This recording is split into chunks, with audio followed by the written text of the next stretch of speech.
goblins have been up to their old... It's just one thing after another around here.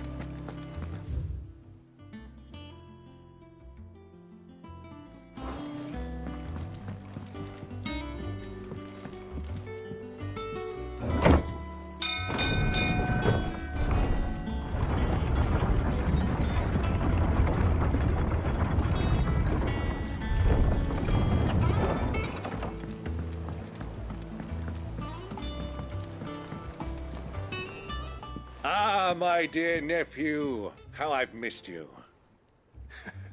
How did you find this place, Uncle? Through the good offices of young Sir Wade. He really is the most helpful fellow. As are you, I hear. The Guardians and those they freed tell the most outlandish tales of your heroics in Rosalith. Which is why I came, to learn the full truth of the matter. Sort the fact from the fiction, so to speak. You were working with the Guardians of the Flame to evacuate the people of Rosalith to Port Isolde. I was, aye. Then I have questions for you. Please, come inside, Uncle. Gladly. You there? There are 2,000 gold talents in those chests. See that they're added to my nephew's coffers, would you?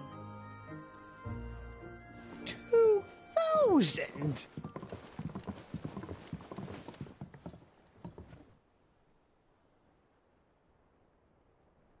And I'm afraid that is all I know. A fleet sailing south past Port Isolde. Most intriguing. Forgive me for not being able to tell you more. I hadn't the faintest idea Kupka withdrew wounded from Rosalith.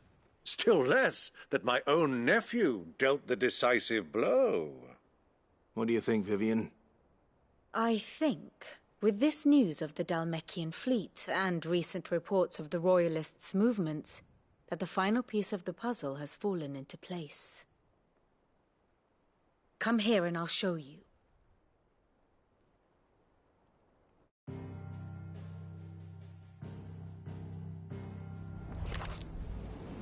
It is known that Kupka's forces entered Rosaria via its unguarded coast. So can the same be said of your visitors from Waloed? Certainly her royal navy is famed for the efficiency with which it bears her knights from one battlefield to the next. And in the Einherjar, or Black Galleon, she boasts a vessel nigh as swift and every bit as feared as the kingdom's legendary cavalry. A fitting flagship for a land apart, her naval presence being crucial to her ambitions beyond Ash. Yes, it seems safe to assume that the Royalists did indeed enter Rosaria from the sea. So then, had you a vested interest in Titan's survival, whither would you take him? Why, home to Drake's Fang, a place rich enough in ether to conjure the magics needed to mend his hurts. But would that not entail an arduous voyage around the southern cape? Let us say that the Royalists did put ashore with a mind to spirit Kupka away from under your very nose. Could that truly have been their plan for him? To load him aboard one of the ships flying Republican colors sighted off the coast near Port Isolde. To spend weeks at sea, being tossed hither and yon by unforgiving waves, his life hanging in the balance. No. The journey would mean Titan's death, and Kupka's faithful creatures would not allow it. So what then was the plan of our Waloed friends? Reports suggest they made not for the coast, but for the desert. And by cutting through the Velcroy, a party traveling light would have Titan back in his bed days before a galley could lurch into port. To wit, it was the Royalists, not the Republicans, who effected Hugo Kupka's safe retreat. I would stake your life on it.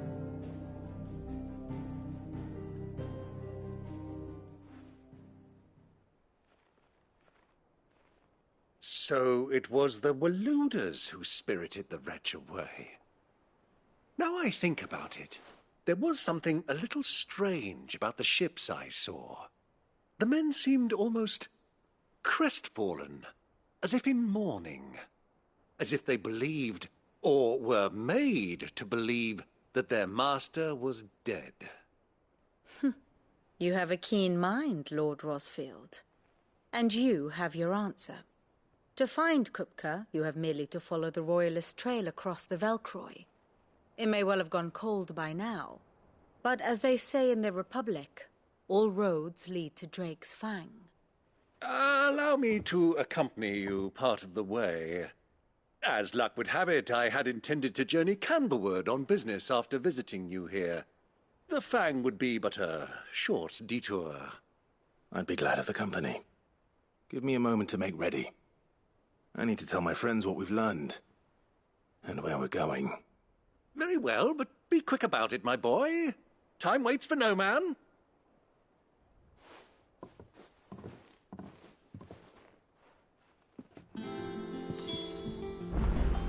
Ah, my favorite pupil.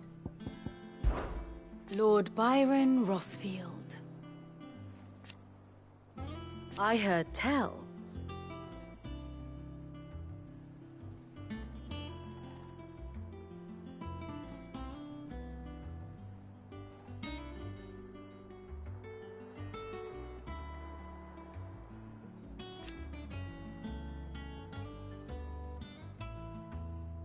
Why?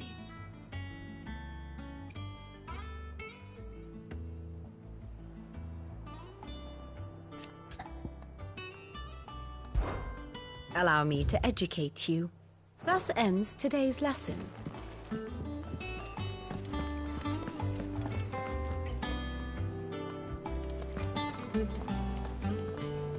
Otto, Kupka's at Drake's Fang. I'll be leaving before sunset. You're not going in there alone, are you? Don't worry.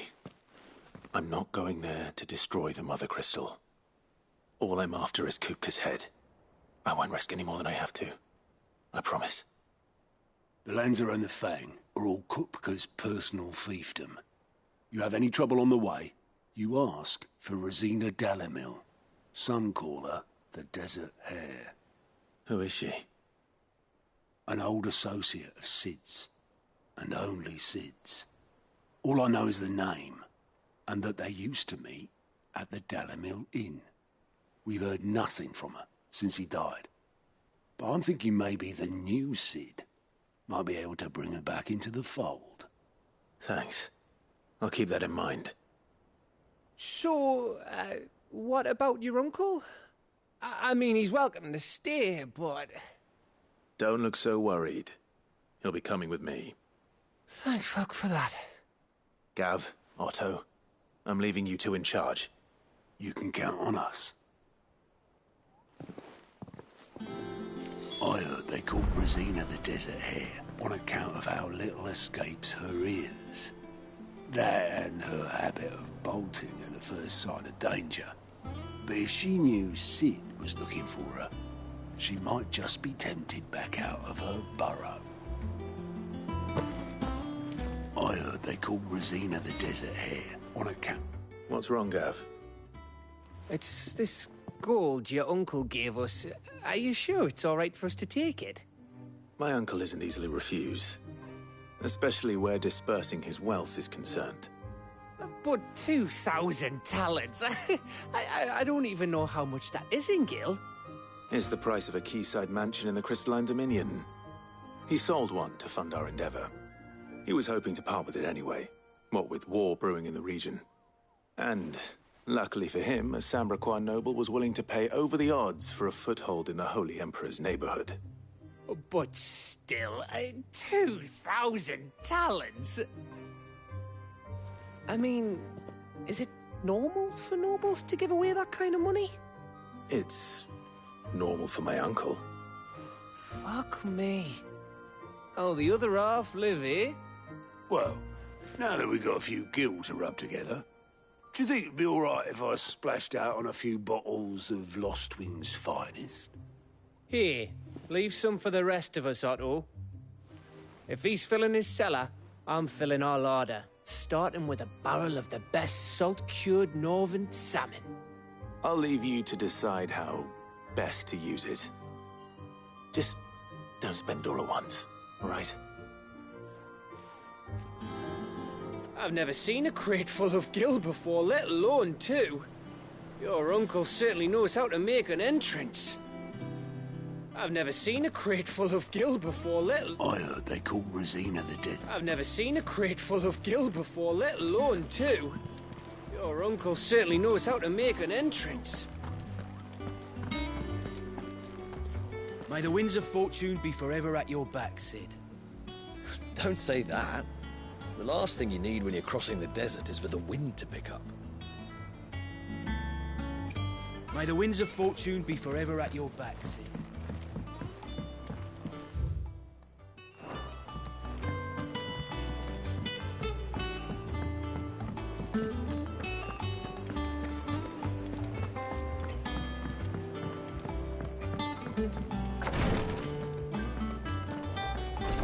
Jill's staying here, and that's that. I should have never let her go with you to Rosalith. Jill's staying here, and that's that. I should have never let her go with you to Rosalith. I'm fine, Clive, really. I just need some rest.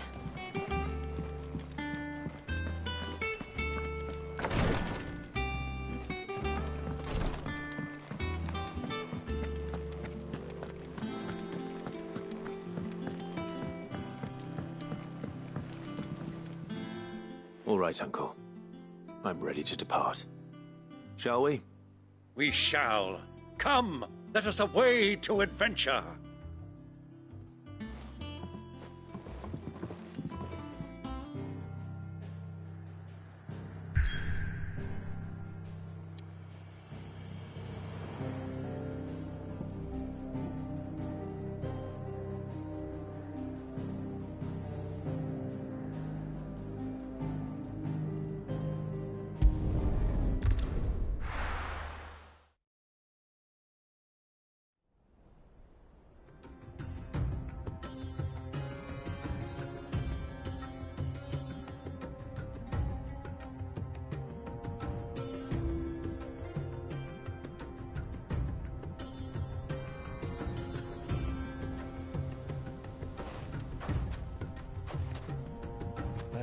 I was a young man when last I walked this path.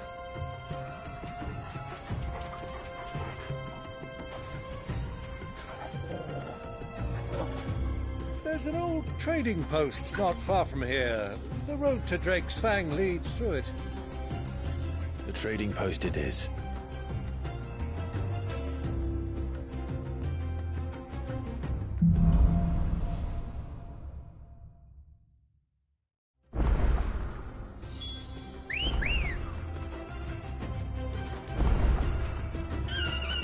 Ready, go?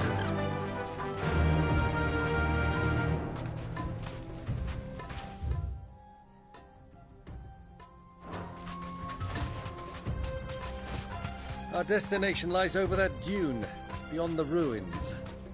Mark them well, Clive. It's all too easy to lose one's bearings in the sands.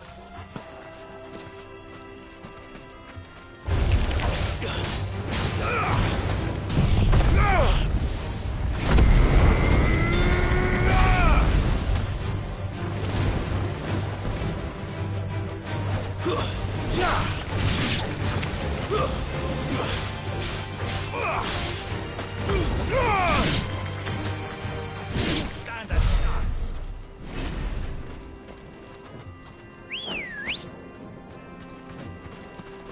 Let's go.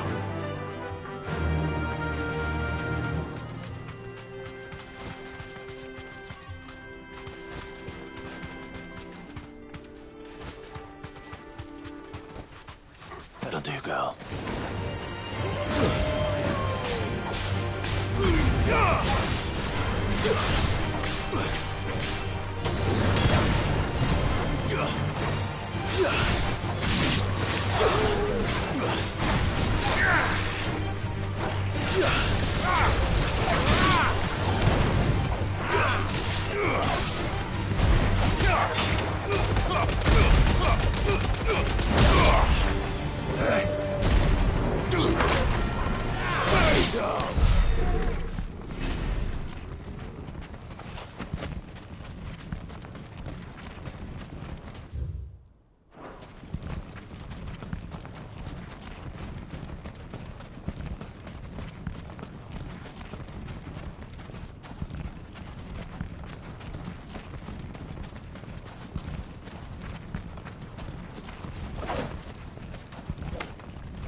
Many years ago, when you were just a boy, you and I rode this way together, accompanying your father on a scouting expedition to Drake's Fang.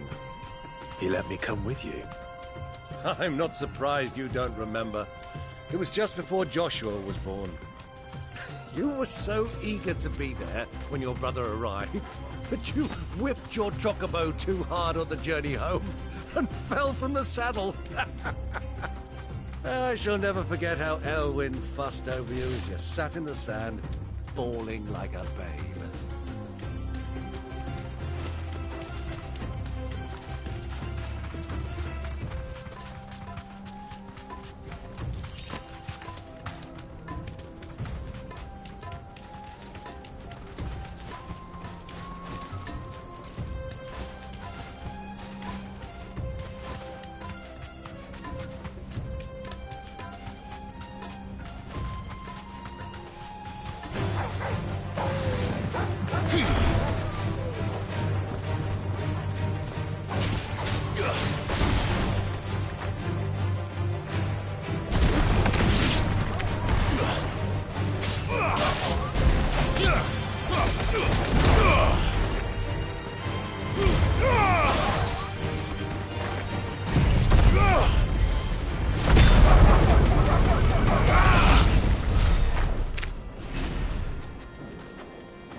Come on.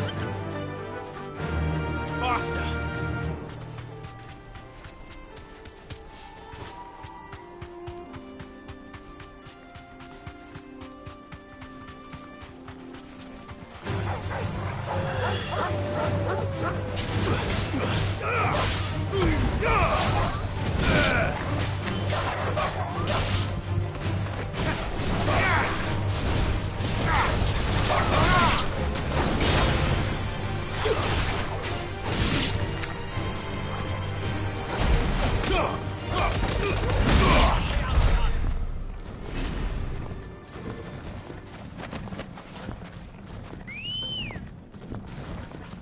Ready, go?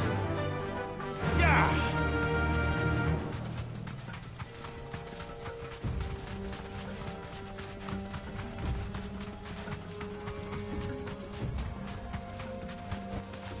Be safe.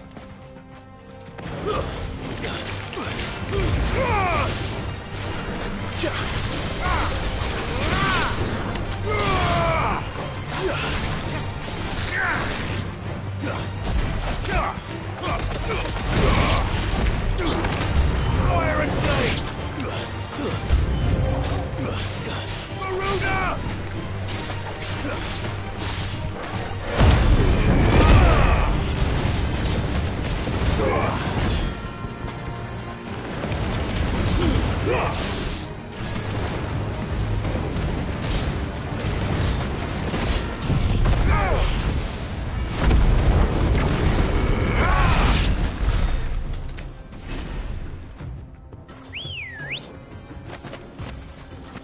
Come on.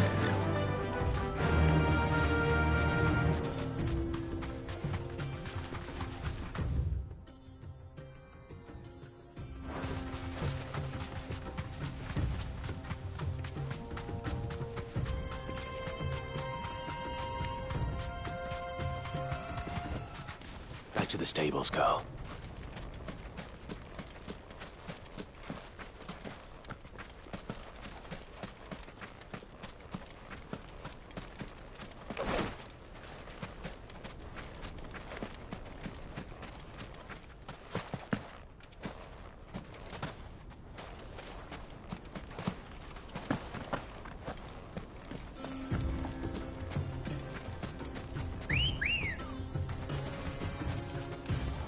Ready, go? Fly, Ambrosia.